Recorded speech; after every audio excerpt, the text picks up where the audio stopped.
Okay, we're delighted today to welcome, hot from her recent Montane Winter Spine Race victory, Debbie Martin-Consani. How does that sound, Debbie?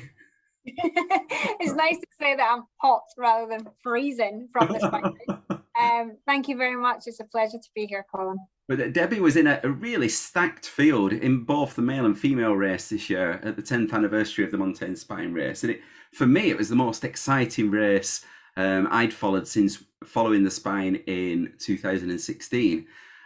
For those of you who don't know what the spine race is, where have you been firstly? But it's a 268-mile non-stop race, usually, slightly different this year, from the Pennine Way, along the Pennine Way, from Edale in Derbyshire, all the way up to Kirkyetom in Scotland in January, which generally means racing in rain, bogs, wind, snow and ice, with only 8 hours daylight in each 24-hour period. Now you can see why you signed up, Debbie, surely. Oh, absolutely. You know, you've got to couple with that with the extensive kit list that you've got to carry and navigate in the dark as well. So you're missing out all the key points here, Colin. Well, you can fill all those in. You can fill all those in. Could you just tell me what attracted you to the spine and what your experience of the spine has been so far? Yeah, I think this was my second time running the spine. So I did it the first time in 2020.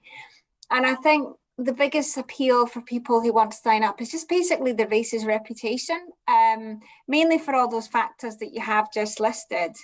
You know, it ain't cocktails on the beach. It's a really hard, grueling event. And I think people just want to go along and test themselves. You know, there's people that want to go along and just tick the box because it's something they want to say that they have done. So yeah, I think just people want to go along and just test themselves in what is probably the UK's toughest race, I would say. Mm-hmm. I'm still not quite sure why I wanted to do it again. I still can't quite articulate the reason. You know, a lot of people said to me, "Why are you coming back?" And I didn't have X, Y, and Z reasons. I just had something in my gut that said I wanted to just give it another shot. But yeah, there's a lot of people who go back every year. There is a lot of repeat offenders out there, shall we say. So yeah, there's definitely something that pulls people into the race and pulls people back. Yeah, I would certainly agree with that. I finished in 2019 and went back to try and improve on my performance in 2020. And I really found it difficult to dig deep again. Yeah, do you know what? I thought I would feel that way. I really did. Because obviously if you've finished it once, you know, you've got nothing to prove to yourself. And you know, in the first year that I did it, I got myself into some really dark spots. Obviously we had the you know, Storm Brendan that hit us on Monday night, and you know, I got myself into some really dark, frightening places, to be honest. I felt like I was putting myself in danger, but because I had that overriding urge to get myself to the finish, I managed to pull myself out of those dark places. So I thought going into it a second time that I wouldn't have that same motivation or resilience that I had the first time. But what I did find was that things that cropped up or things that occurred or anything that was unpleasant, I could handle them better. Right. Because I knew how to just deal with them and just be content with the fact that that was what was happening and it would get better. So, you know, I was surprised at the way I handled it, and it wasn't the way I expected to handle things. I felt like I could deal with things better the second time around. I was more, whereas the first time I found myself getting really frustrated with things that happened, whereas this time I didn't, which I was surprised myself, to be honest. That's really interesting, because the things you're talking about there are more kind of mental resilience rather than physical resilience. Yeah, I just going into the race, obviously we've talked about the stacked field. I didn't feel like I was under any pressure. I wasn't going out to win, or, you know, I thought if I had a good day I might sneak on the podium, which was obviously one of my goals, I'm not going to lie. But I didn't feel under any pressure, and I was just going out to use what I had learned the first time around and have a better experience, not necessarily a faster one, because you can't compare year to year. It's just impossible, because the external factors play such a major part in how your race pans out. so I didn't have any major aspirations other than to do the best I can and to deal with things a little bit better. So yeah, maybe I was in a different mental frame. I was still terrified the first time around. I mean, it's funny, like we see each other here, Colin, but you've only ever seen me like terrified or traumatized. There's never been somewhere in between. So this is like in a normal day. Yeah, the first time around, I was really, really scared. Like I was crying at the start line and stuff, and I'm not a crier because I just got myself so worked up. But I thought I'd be more relaxed, but on the Saturday before the race, I was so nervous I couldn't eat. So yeah, I still had the same amount of nerves, and because I still have the same amount of respect for what I'm going to endure. So yeah, I think it's just I didn't have that big pressure going into the race. This is really interesting because obviously you've raced at a high level. For those people who don't know you, do you want to just give a little bit of your racing pedigree and notable races you've run before, and the level that you've run at before? Because it's quite comforting to know that people at the sharp end of the race are also feeling those thoughts that people like me at the back are feeling. Yeah. Okay. I don't feel entirely comfortable, but I ran in the GB team for 5 years. And I have been lucky enough to win quite a few races in the UK. So South Downs Way, North Downs Way, Lakeland, and I've also done a few races abroad like Spartathlon, UTMB, Tour de Gion. Yeah, so I think I've been running for like nearly 20 years, so I do have quite an extensive CV. So yeah, I mean, I'm not going in that inexperienced or wet behind the ears, but I just didn't feel like the pressure was on me.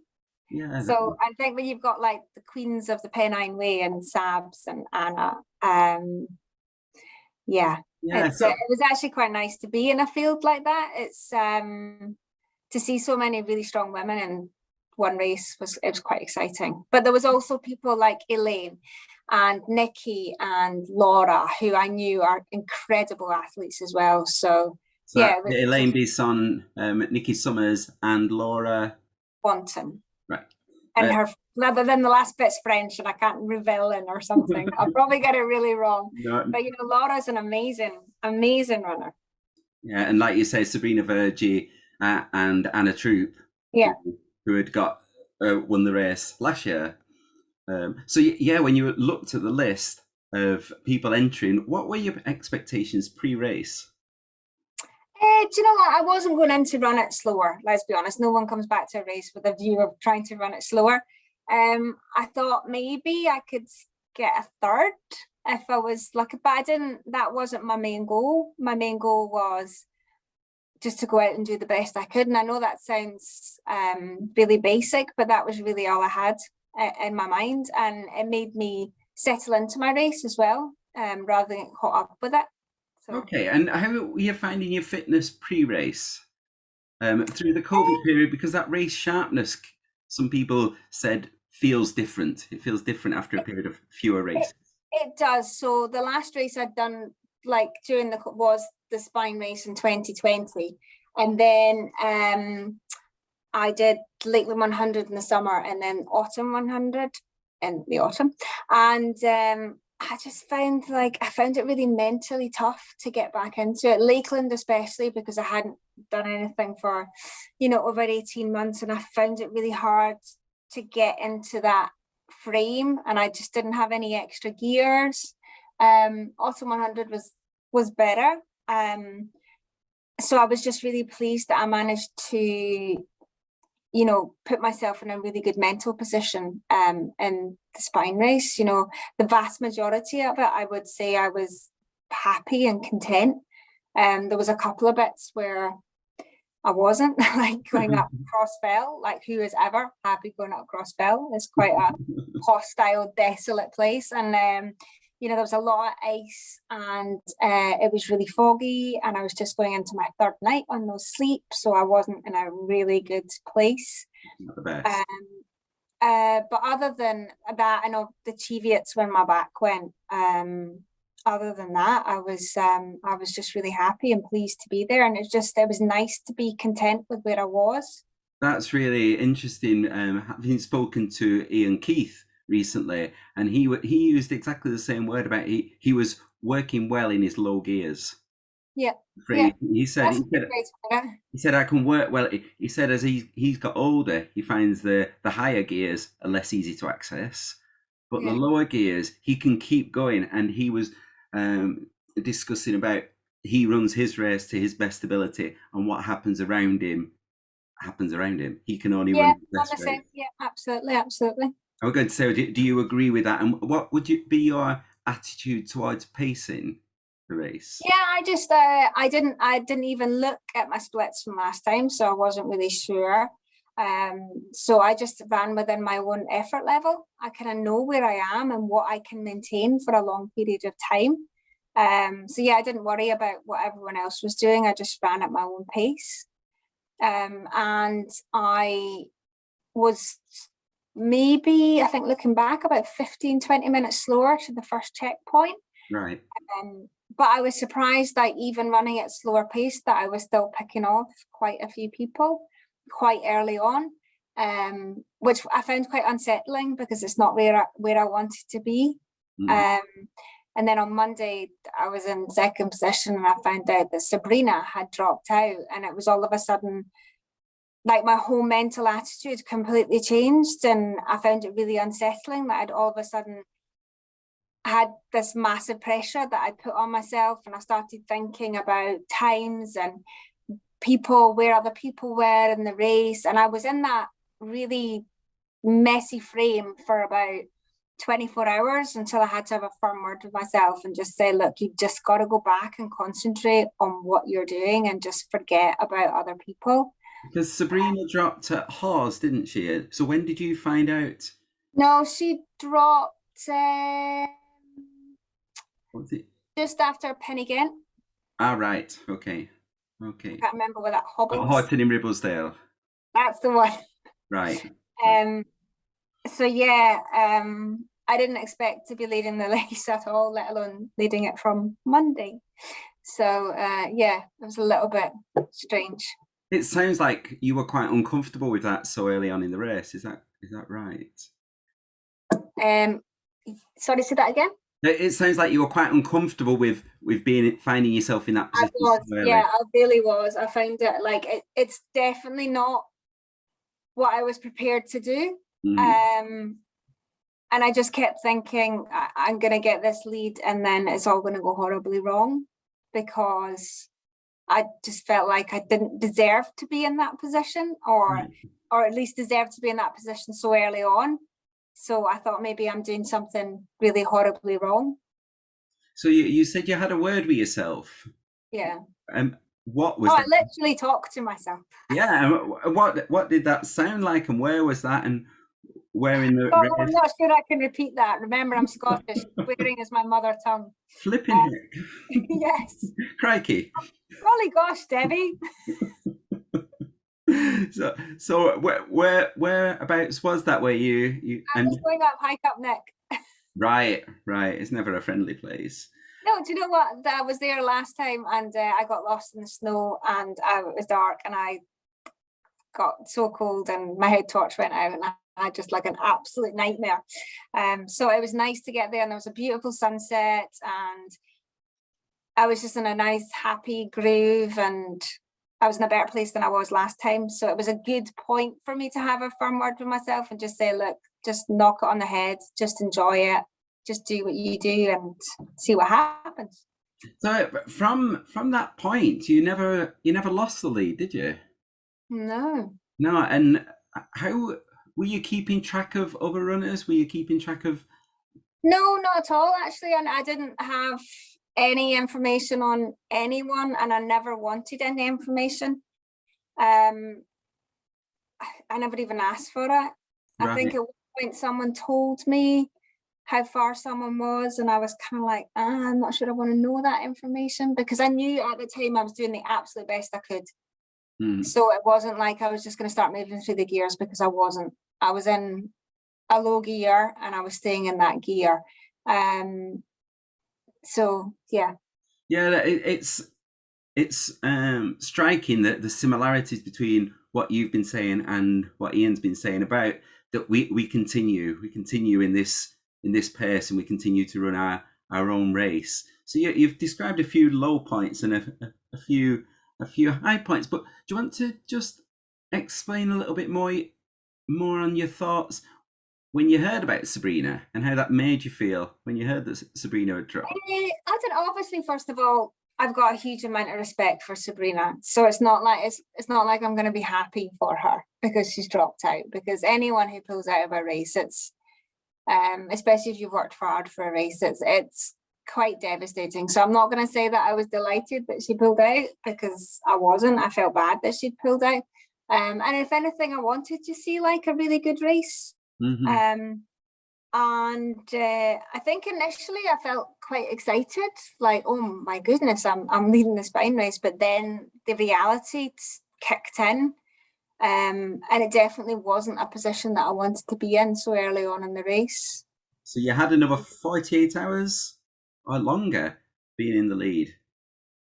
Yeah. Yeah. Like I said, yeah. So this happened on Monday afternoon.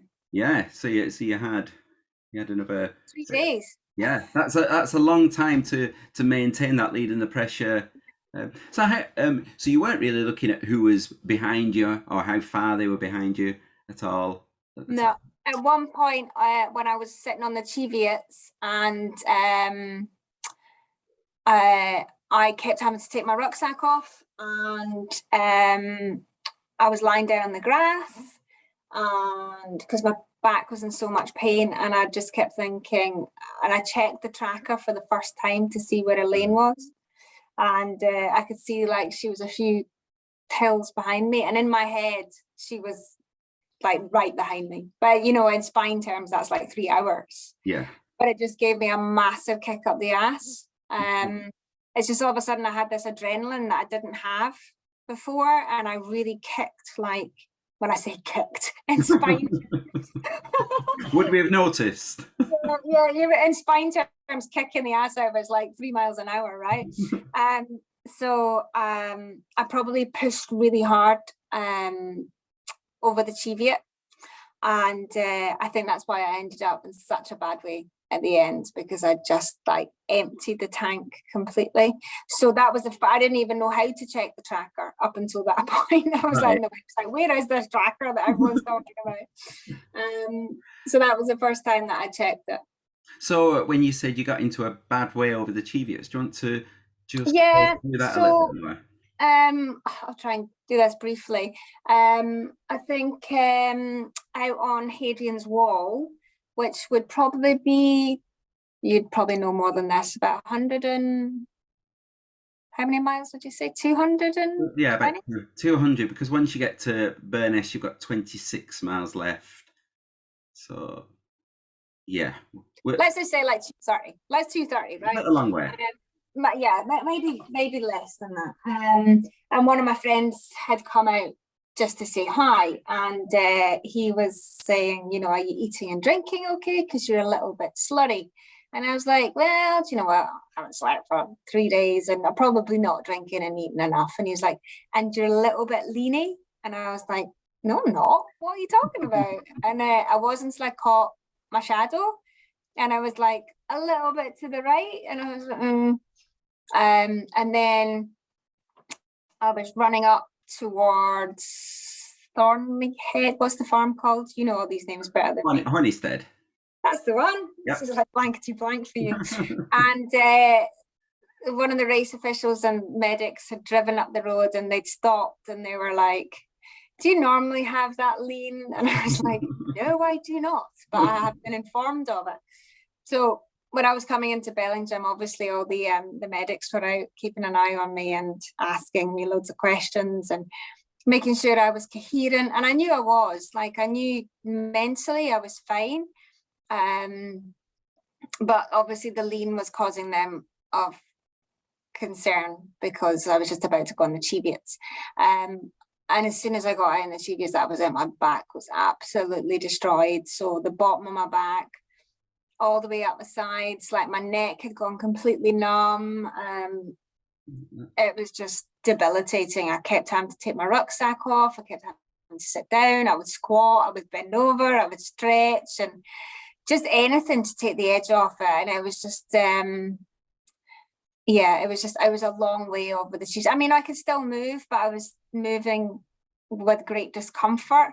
But I knew I only had that section to go. And, you know, if it had happened the day before or earlier on the race, it would have been an absolute game changer. But I had to just grin and bear it. And because I knew when I was taking the rucksack off, it was a relief. Then I was fairly confident that I wasn't causing myself any long-term damage, but I knew I was slowing because I kept stopping. And as I say, you know, I worked really hard for about 6 miles so by the time I got to the road, I was gone. My back I just could not stand upright. That's the road just before going into Kirkyatham. Yeah, so there's about 2 miles on the road before you get to Kirkyatham. And then obviously there's a tiny little hill, and then it's downhill into the town. And I didn't think I'd be able to get up that hill. I just thought, I've got half a mile to go and I'm going to have to DNF. Right. And I got my poles back out and I started using them, but I didn't realise how bad it was until I actually saw the pictures and the footage, and it's just, in my head, when I was going into Kirkyatham, I was making a conscious effort to stay upright, and in my head I was upright. I've got the same personal experience of this in 2019 when I was finishing up, but I was leaning over to the other side and mine wasn't painful at all. Oh, mine was so sore. I was falling though all the time. I must have fallen. But I wasn't falling. I didn't fall at all. Yeah. But like when I could still go through the motions of running, but it was weird because I would look down at my feet and it looked like my feet were crossing over. It was just like there was nothing wired up properly.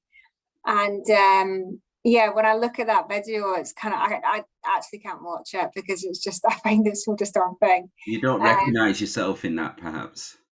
It's just, I find it quite traumatizing to watch, like, but I didn't realize how bad I was until I saw the footage, because I felt like I was, in my head, I was making a real conscious effort. Like I got into the town and I thought, right, pull yourself together, pull yourself up. And I was pulling myself up, but I just think, what would I have been like if I wasn't pulling myself? So just coming back to some of the things you were just talking about before this, you talked about sleep and you talked about food, and you managed on very, very little sleep. Is that right? How much sleep? Yeah, I tried to sleep at Hawes. I lay down for about 45 minutes, or maybe an hour. I probably had maybe 10, 15 minutes. I found it really cold, and I probably wasn't as tired there as I wanted to be. Was that at night? Did you arrive there? Yeah. I mean, I don't know what time it was. Maybe, I don't know. It's always dark anyway, so it doesn't matter. Exactly. It's definitely dark. And I didn't really sleep there, and then the next place I slept was at Alston, and by the time I got there over Crossfell, and I had that 10 miles from Greg's Hut down into Alston, and I was ruined. I was all over the place. I couldn't stay upright, I was staggering, I was hallucinating, couldn't work out which country I was in. I couldn't actually run because I just kept falling over, and it was quite a lot of snow and ice there as well.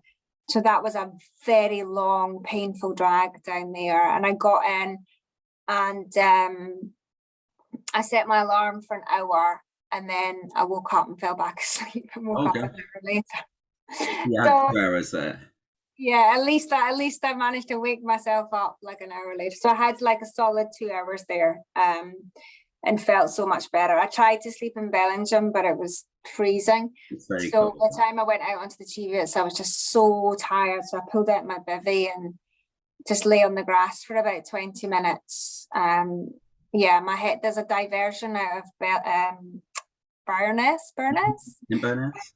Yeah, which was on it wasn't like a track or anything. It was just like a direct line through some grass. And my brain was just too frazzled to deal with it. So I was like, just lie down and go for a sleep and try and get your head together. Just while we're at that point, obviously the race was shortened by 15 miles this year because of the diversion and the Storm Arwen thing. Yeah. So from Bellingham through to Burness, that was probably the easiest part of the route because you sat in a car.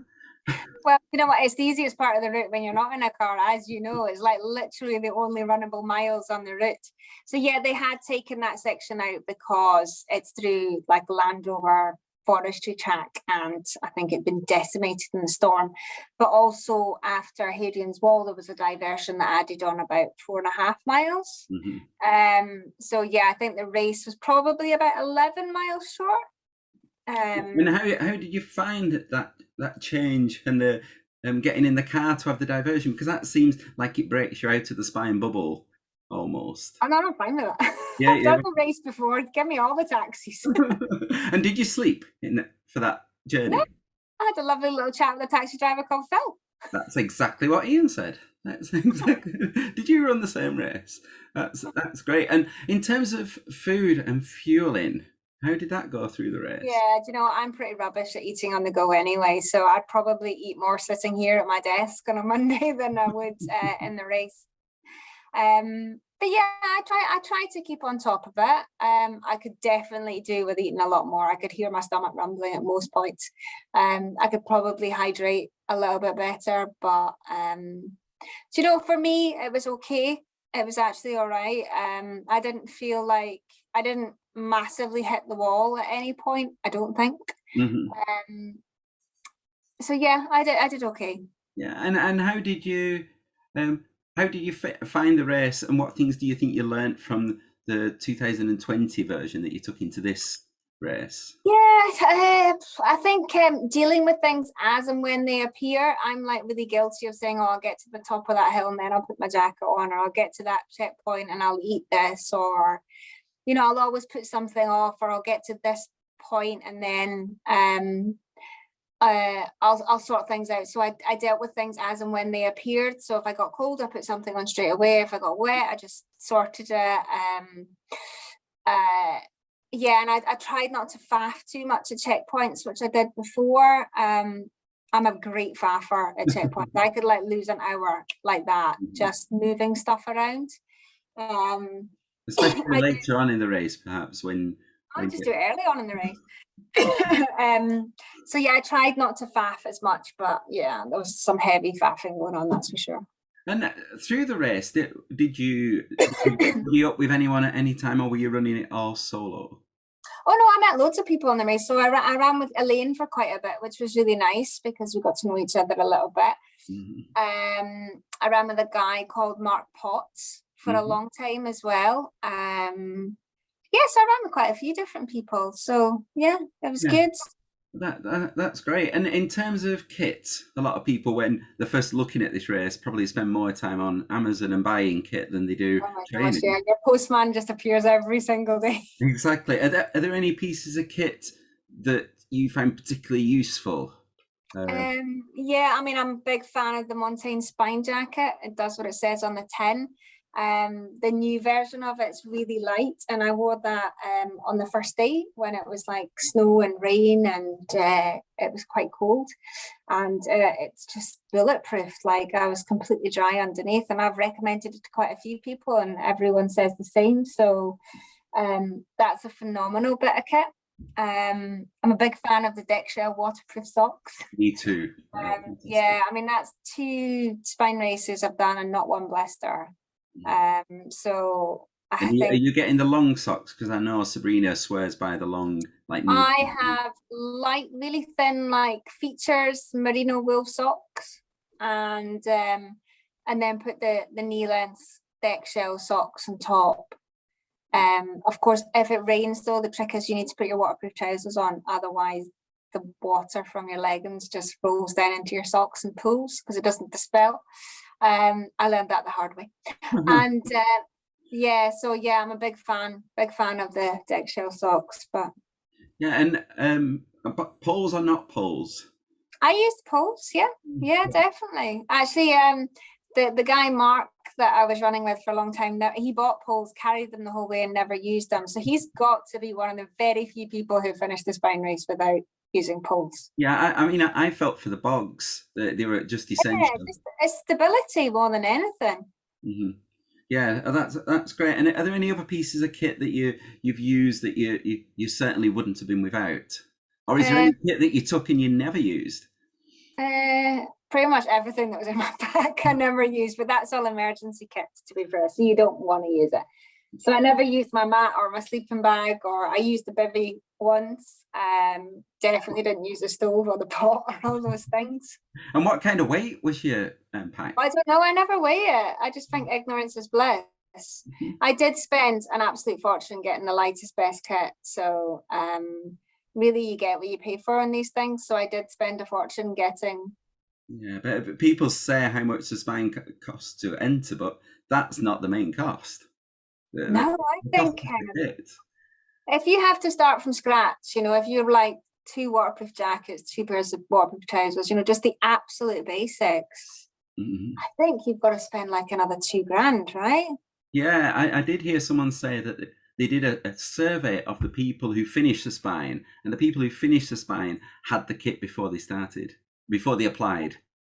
Right. They had the kit before they applied. So they were people who already were in that world, who were already spending lots of time outside. Yeah, I think, I mean, the kit that I've got and the kit that I use, and it's, I've learned through experience. I've learned the hard way things that work. And I remember there's a few things that people would be like, oh, you're doing that. And you just think, yeah.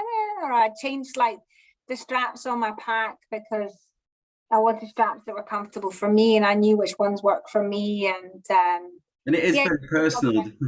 Yeah. Into just the fact that you say a particular type of sock or you say a particular type of jacket doesn't then mean that it's going to work for everyone. Yeah, and I know what foot care works for me, and the build up to it and things like that. So I know. Yeah, you're probably right. Yeah. So I mean, congratulations on the win. And how did that feel when you were leaning in John's plant pot at the end? When I was being held up by a plant pot. Yeah, just totally surreal. Like, it's been a bit of a whirlwind over the last few days. It's just, I think the spine race does grab a lot of people's attention, and people are intrigued by it. And so yeah, it's been a crazy few days, and I don't think it's really sunk in. That's nice. I never had my phone on, so I did have my phone on, but I turned off like all my notifications. So I only had like my phone on should someone from my family want to contact me, and so like WhatsApp and all those things were all completely turned off. And then when I switched it on, it was just like it seems amazing, the spine race, that this is only the 10th edition. It feels such an established race. I feel like I've been following it forever. So yeah, it's utterly amazing. I can't help but think though, like if Anna and Sabrina had stayed in the race, that it would have been a different situation. And I'm trying not to think that everyone's like, hey, shut up, stop saying that. Because just like, I don't think now about Ian. I know Ian is like very worthy of what he's done, and he was the best person on the day, and he paced it like an absolute champ that he is. So I do still feel a bit of a charlatan, I'm not gonna lie, but I'm still you're still gonna take it. I'm gonna dine out in this forever. So, which brings us back to it takes us forward, sorry, not brings us back to would you go back? Would you do it next year? No. And I did say this before I went back. I don't tend to rehash races. I don't want to do that because there is so much pressure to beat your time. And then if you don't, then the motivation to continue has gone. But then the last 3 races that I've done have been repeats. So obviously I'm going against everything that I see. But I think there's something like the spine. I don't particularly enjoy the winter training. So like if you're going out on a Saturday night and you're waiting for it to dark, and I'm going up on my local bogs with my pack, and it's pissing and you just want to be watching Britain's Got Talent or something. And so I found the training really hard this time, especially because obviously I'd trained for it the year before and it was cancelled, and then I was training for it this time with one eye on the COVID stats, thinking this is going to get cancelled again. And it was more kind of, it didn't look hopeful. It really didn't. I was like firmly 50-50, and then when when it got to like closer to Christmas, I was like, there's just no way that this is going to go ahead. So I found it really hard to motivate myself to go out in that really grim training weather when I was like, it's just going to get cancelled again. So I find the training for it quite tough because it's a bit grim, and plus the recovery is quite long. But most of all, I just don't know where you would go from that. Yeah. You know, you would be going as last year's winner, and the pressure is obviously. Yeah, and I don't know.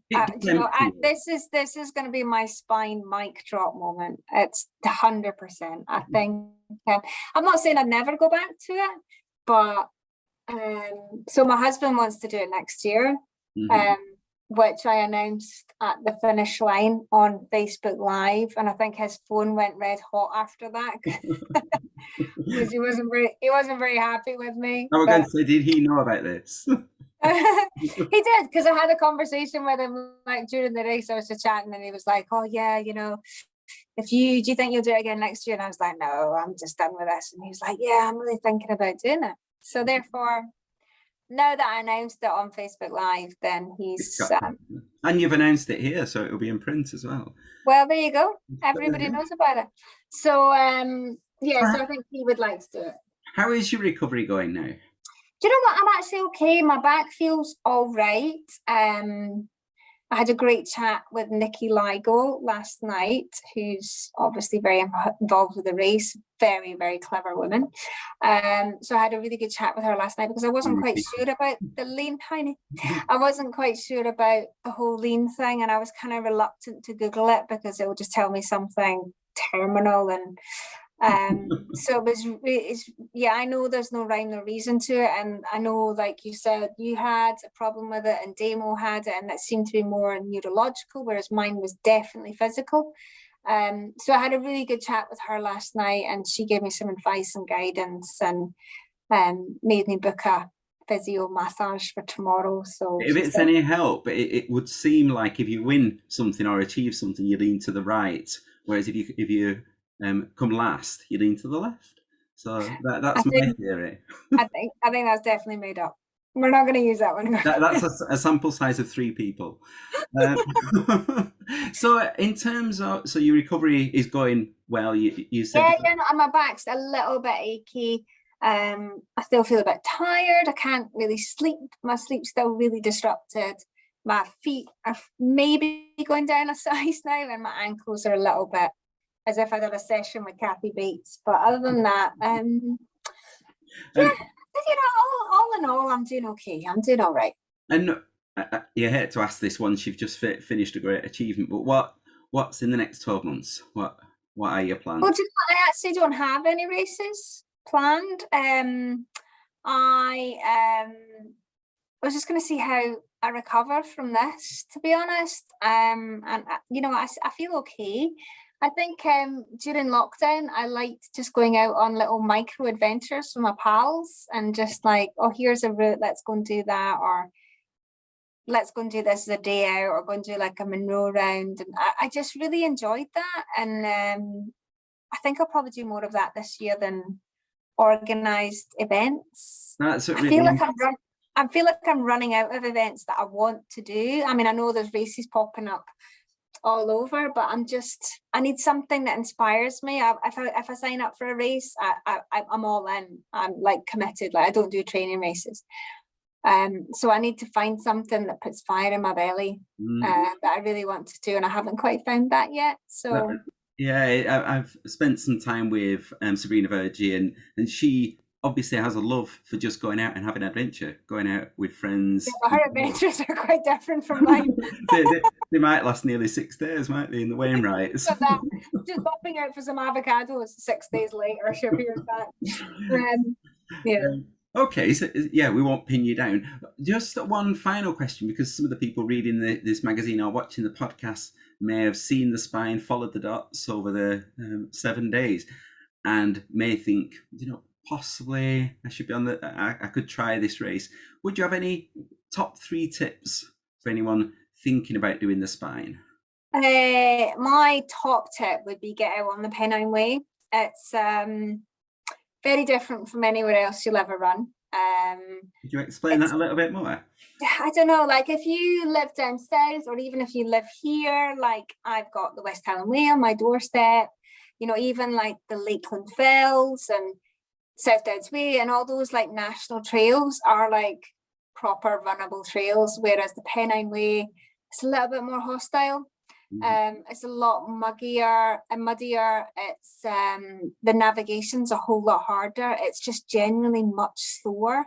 And I think to get that in your mindset that you're running at Pennine Way pace would make a big difference. I remember last year when I was running with Taro, who was like the Japanese chap, and the whole way I was like, how can the guy from Japan be dropped on the Pennine Way?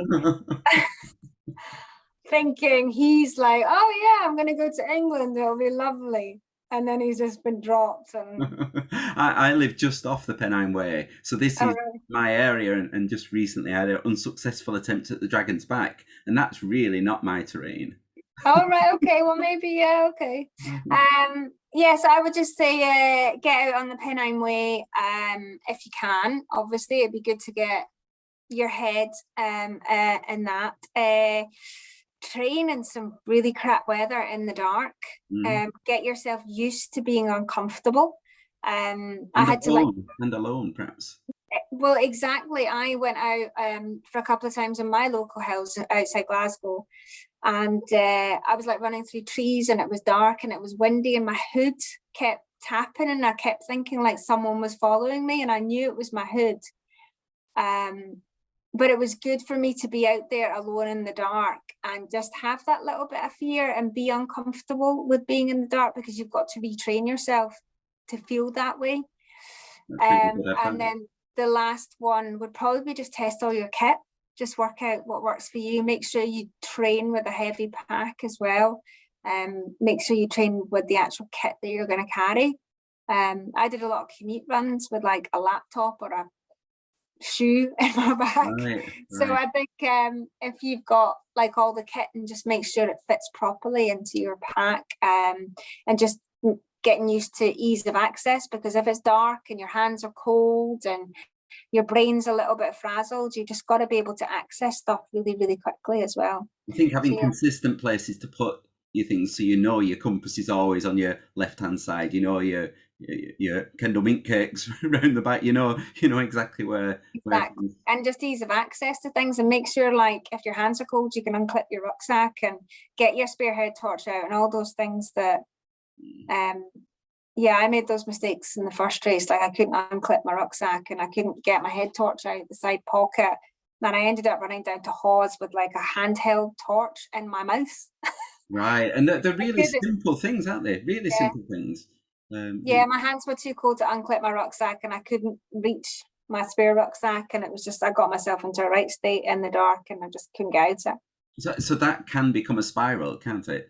Yeah, absolutely. And it becomes quite frightening as well when you get really cold. That's fantastic. So one of the questions I had was, did everything go to plan? But it seems like it went to plan and some more.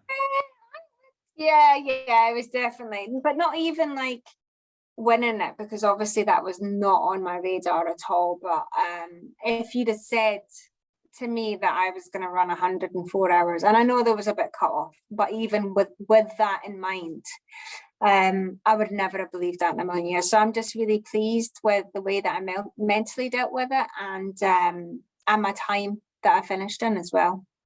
Yeah, that's fantastic. And it was a pleasure to watch you dot over the 104 hours. So I was so gutted you weren't in the hut. Yeah. I had work to do. It was a shame. Oh my God, I got there. Who are these strangers? We don't live up there all the time, I thought you did. Yeah, and people think John Bamber lives in Greg's hut. I think he does. I think he does. I think he would if he could. Yeah, I'm sure he would if he could. So thank you very much for your time today, and that's been really, really interesting, certainly for me, and I'm sure for people listening. And I look forward to following you for your next race. So thank you very much. It's going to be on the spine. Thanks, Colin. Thanks so much. Thank you very much. Thank you.